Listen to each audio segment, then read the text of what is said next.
আসসালামু আলাইকুম। মহান আল্লাহ তাআলার নামে আমরা সাজেক ভ্রমণ করেছিলাম। আমাদের আজকের ভিডিও আপনাকে নিয়ে যাবে সত্যিকার সাজেক ভ্রমণে।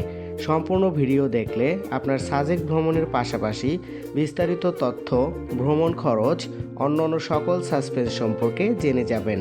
কথায় আছে, মেঘের আধার মন টানে, যায় সে ছুটে কোনখানে। মেঘ ছুঁয়ে দেখতে চাইলে, 1800 মিটার উচ্চতায় উঠতে চাইলে সাজেক আপনাকে আসতেই হবে। আসুন সাজেকের পথে প্রান্তরে এবং আলুটিলা, রহস্যময় গুহা, HRDC পার্কের ঝুলন্ত সেতু ভ্রমণে আমাদের যে ফিল হয়েছে তা দেখতে দুঃসাহসিক অ্যাডভেঞ্চারের শেষ পর্যন্ত আমাদের সাথেই থাকুন। উপভোগ করুন প্রকৃতির রূপ, রহস্য ও ভীতিকর সাসপেন্স।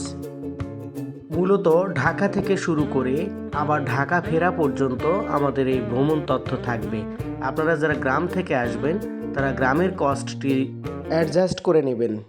বিশেষ আকর্ষণ হিসেবে থাকছে নাটক, আমাদের ভ্রমণকৃত একজন কুকিদের হাতে গ্রেফতার।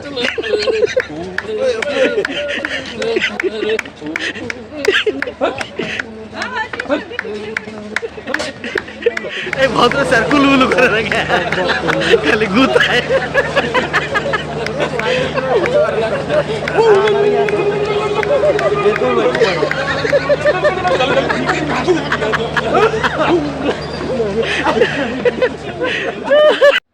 রাত 9:30টার দিকে আমরা কমলাপুর রেলওয়ে স্টেশনে নামলাম। উদ্দেশ্য খাগড়াছড়িগামী বাস স্ট্যান্ড। ঢাকার মানিকনগর, টিটিপাড়া মোড়, সায়দাবাদ রোডে আসলেই আপনারা পেয়ে যাবেন ঢাকা টু খাগড়াছড়ি যাওয়ার অনেক বাস। সেখান থেকে আপনারা বাসের টিকিট বুকিং করতে পারেন। আমাদের ট্যুরটি হয়েছিল পর্যটনে বাংলাদেশের সাথে সাজেক প্যাকেজ ট্যুর, কিন্তু আপনারা ইচ্ছে করলে যে কোনোভাবে প্যাকেজ ট্যুর ছাড়াও যেতে পারেন। রাত 10:30টায় আমরা ভুরিভোজ সেরে নিলাম। দেখুন সকলে ভুরিভোজ করে অপেক্ষা করছে। এরপর ইকোনো বাস কাউন্টারে আমাদের অপেক্ষা চলল কিছুক্ষণ। অতপর ইকোনো 400 নং কোচ বাসে আমাদের যাত্রা আল্লাহর নামে শুরু হলো। 2.5 ঘন্টা পর কুমিল্লাতে যাত্রা বিরতি। জমজম হোটেল আপনারা দেখতে পাচ্ছেন। এই জমজম হোটেলে কিন্তু রয়েছে বাহারি রকমের কুমিল্লার মিষ্টি। আমাদের যারা সফর সঙ্গী সম্মানিত শিক্ষকবৃন্দ, তারা কিন্তু ছানার মিষ্টি এবং অন্য মিষ্টি খেতে ভুল করলেন না। তারা দরদাম করে এবং সকলেই মিষ্টি খাওয়াতে ব্যতিব্যস্ত হয়ে পড়লেন এবং আমরা কিন্তু খুব উপভোগ করে এই দই মিষ্টি খেয়েছিলাম।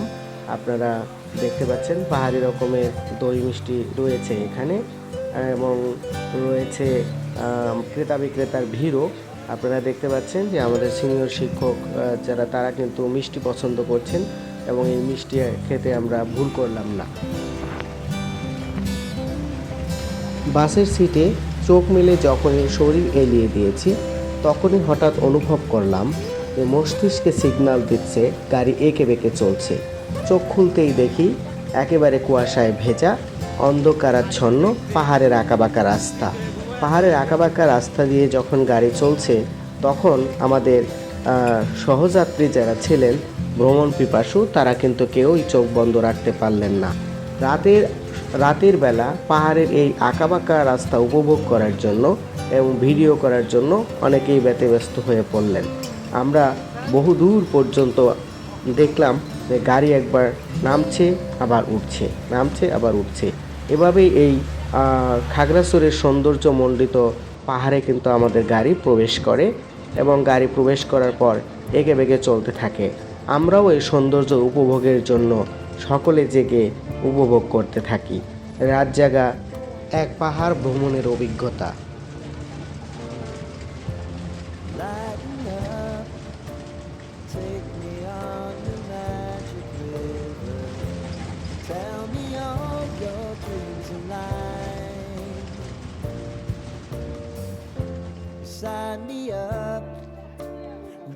বাস থেকে নেমেই হাসান স্যারের ভমিটিং কেস।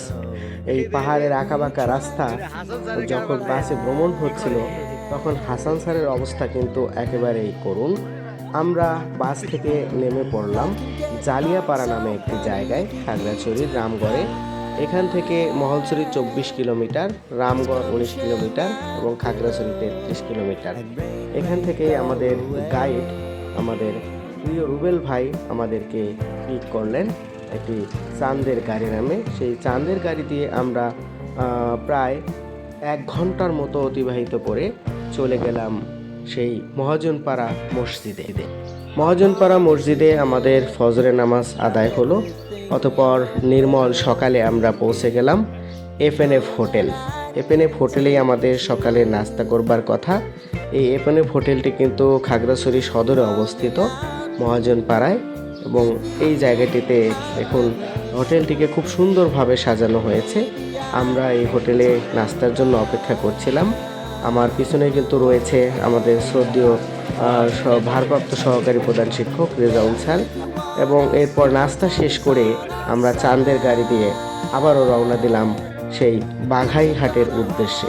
আপনারা জানেন আমরা যে সাজেক ভ্যালি ভ্রমণে যাচ্ছি, সেই সাজেক ভ্যালি কিন্তু রাঙামাটি জেলার বাঘাইহাট উপজেলার রুইলুই গ্রামে অবস্থিত।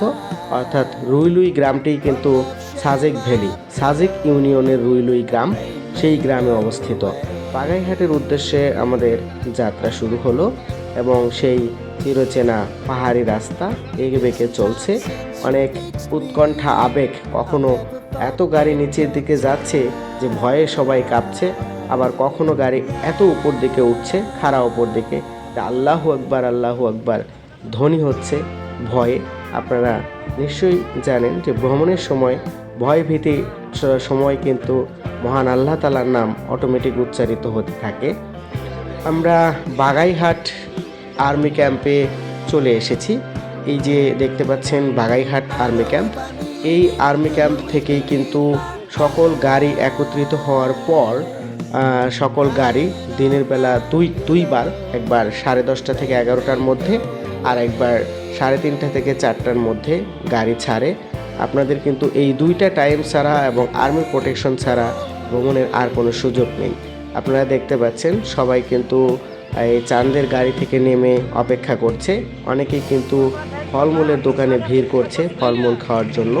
আমরাও যথারীতি বিভিন্ন ধরনের পাহাড়ি ফল উপভোগ করতে পারলাম এবং অনেকেই ডাব, অন্য পাহাড়ি ফল খেতে পছন্দ করে এবং সেটা খেতে থাকে। এছাড়া এই জায়গা থেকেই কিন্তু মূলত সাজেক ভ্রমণের যে আরও একটা সুনাম রয়েছে, যে বাঁশ, মানে সব কিছুতেই বাঁশ রয়েছে। আমরা কিন্তু ব্যাম্বু চায়ের যে ব্যানার সেটা দেখতে পেলাম এবং সকলে আমরা ব্যাম্বু চা উপভোগ করার জন্য সেখানে উপস্থিত হয়ে সিরিয়াল ধরে ব্যাম্বু চা নিয়েছি। এবং ব্যাম্বু চা নেওয়ার পরে কিন্তু আমাদের যে শিক্ষকরা রয়েছে সেটা নিয়ে বেশ আনন্দ উৎসবে মেতে ওঠে। আপনারা দেখতে পাচ্ছেন এই যে ব্যাম্বু চা, অর্থাৎ বাঁশের চুঙা, সেই চুঙার মধ্যে চা দেয়া হয়। হাস্যরসে মেতে উঠেছেন আমাদের ভারপ্রাপ্ত সহকারী প্রধান শিক্ষক রেজাউল স্যার এবং সিনিয়র শিক্ষক শফিকুল স্যার। তারা কিন্তু একে অপরকে এই বাঁশ চা খাইয়ে দিয়ে বাঁশকে স্মরণ করে রাখছেন। মশিউর স্যারকেও দেখতে পাচ্ছি। অবশেষে সময় হলো গাড়ি ছেড়ে দেবার। 5 ফেব্রুয়ারি সকাল 10:30 বাঘাইহাট থেকে সাজেকের উদ্দেশ্যে আমাদের গাড়ি যাত্রা শুরু করলো। মূলত আপনারা যারা সাজেক ভ্রমণ করবেন এই জায়গা থেকেই কিন্তু শুরু করে আপনাদের সাজেকের যে ফিলটা সেটা কাজ করতে শুরু করবে। চারিদিকে নয়নাভিরাম দৃশ্য। এই দৃশ্য পার হওয়ার সাথে সাথে কিন্তু ভয় এবং উৎকণ্ঠাও রয়েছে, কারণ পাহাড়গুলো উঁচু নিচু পাহাড় এবং এই উঁচু নিচু পাহাড় দিয়ে গাড়ি ভ্রমণ করে এবং গাড়ি ভ্রমণ করার সময় কিন্তু একটা ভয় এবং আনন্দ একসাথে কাজ করে।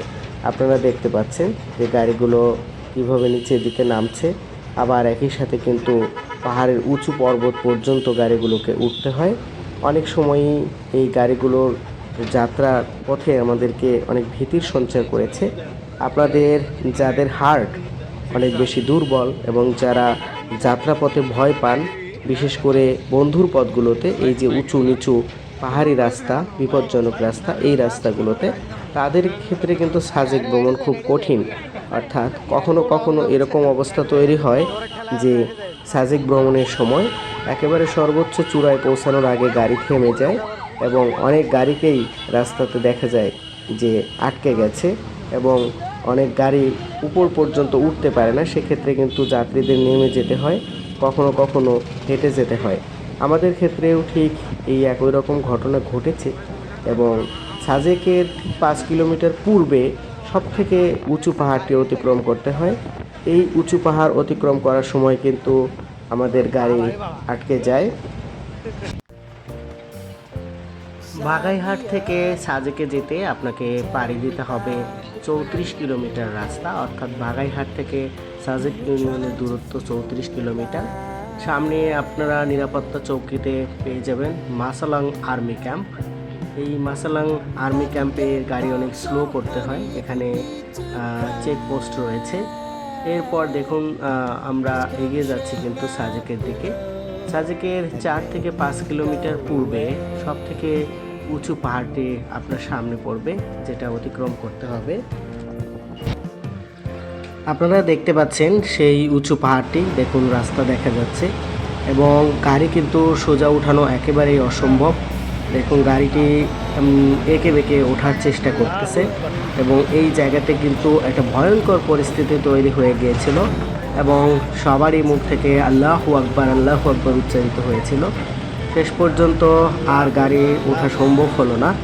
আমাদের ভিতরে আজিম স্যার কিন্তু অস্থির হয়ে তিনি ভেবেছিলেন যে গাড়ি হয়তো পিছন দিকে পড়ে অ্যাক্সিডেন্ট করবে, এই জন্য নামার জন্য সবাইকে চিৎকার চেঁচামেচি করতে শুরু করলেন। অবশেষে সকলে নামতে বাধ্য হলাম, শুধু আমাদের গাড়ি না, এই জায়গাটিতে কিন্তু অধিকাংশ গাড়ি দেখুন আটকে গিয়েছিল, যার কারণে যাত্রীদেরকে নামতে হয়েছে। কিন্তু যেখানে গাড়ির শক্তি, ইঞ্জিনের শক্তি সম্ভব নয়, সেখানে সারাদিনের জার্নি করা ক্লান্ত হৃদয়ের মানুষগুলো কীভাবে উপরে উঠবে। দেখুন সবাই প্রচুর পরিমাণে হাঁপাচ্ছে। এই যে আমরা আমাদের হাসান স্যারকে দেখতে পাচ্ছি ব্যাগ হাতে নিয়ে হাঁপাতে হাঁপাতে উপর দিকে উঠছে এবং আমাদের যারা ছিল এবং আমাদের গাড়ি ছাড়া অন্য অন্য গাড়ির যারা যাত্রী ছিল তারাও কিন্তু নেমে গিয়েছে।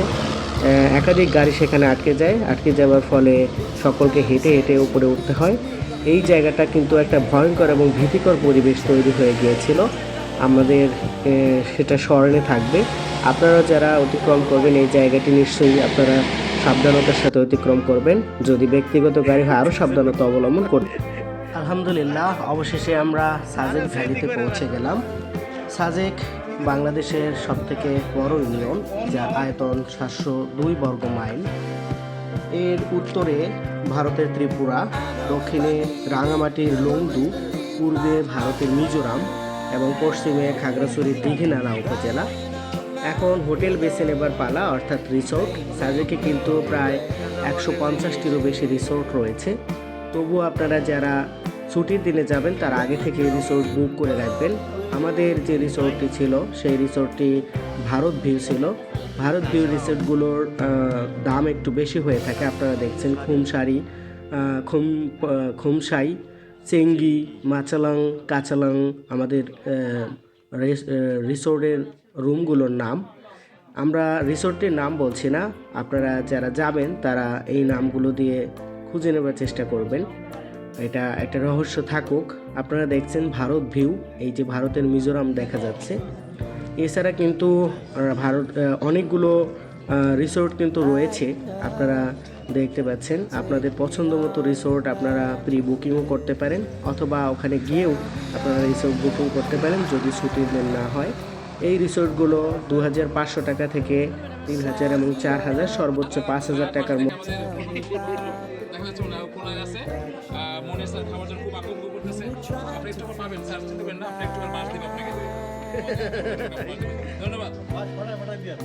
এবার আসি খাবারের কথায়। খাবারের কিন্তু জুড়ি নেই, আপনারা যদি প্যাকেজে যান তাহলে কিন্তু তাদের ইচ্ছা অনুযায়ী খেতে হবে। রাতে আমাদের জন্য ব্যাম্বু বিরিয়ানি খাওয়ার আয়োজন হলো, খুব মজা করে আমরা ব্যাম্বু বিরিয়ানি খেয়েছিলাম। আসলে সাজেককে বলা হয় হচ্ছে ব্যাম্বু খাওয়ার জায়গা। আপনি ব্যাম্বু বিরিয়ানি পেয়ে যাবেন, ব্যাম্বু চা পেয়ে যাবেন এবং ব্যাম্বুর তৈরি বিভিন্ন তৈজসপত্রও পেয়ে যাবেন। আশা করছি অনেকেই শখ করে ব্যাম্বু তৈরি তৈজসপত্র কিনে থাকেন এবং শেষ পর্যন্ত সেগুলো কষ্ট করে বহন করে বাসায় নিয়ে আসেন স্মৃতি রক্ষার্থে। যাই হোক, আমাদের সাজেক ভ্রমণের প্রথম দিন কিন্তু এভাবেই শেষ হলো। আমরা দ্বিতীয় পর্বে আগামী দিনের বিষয়গুলো নিয়ে আপনাদের সাথে কথা বলবো। আপনারা আমাদের সবগুলো পর্ব যদি সুন্দরভাবে পর্যবেক্ষণ করেন তাহলে সাজেক ভ্রমণের সম্পূর্ণ ফিল এবং সম্পূর্ণ ঘটনার খুঁটিনাটি জেনে যাবেন। সবাই সাথে থাকবেন। সবাইকে দ্বিতীয় পর্ব শোনার আমন্ত্রণ জানিয়ে এখন শেষ করছি। আল্লাহ হাফেজ।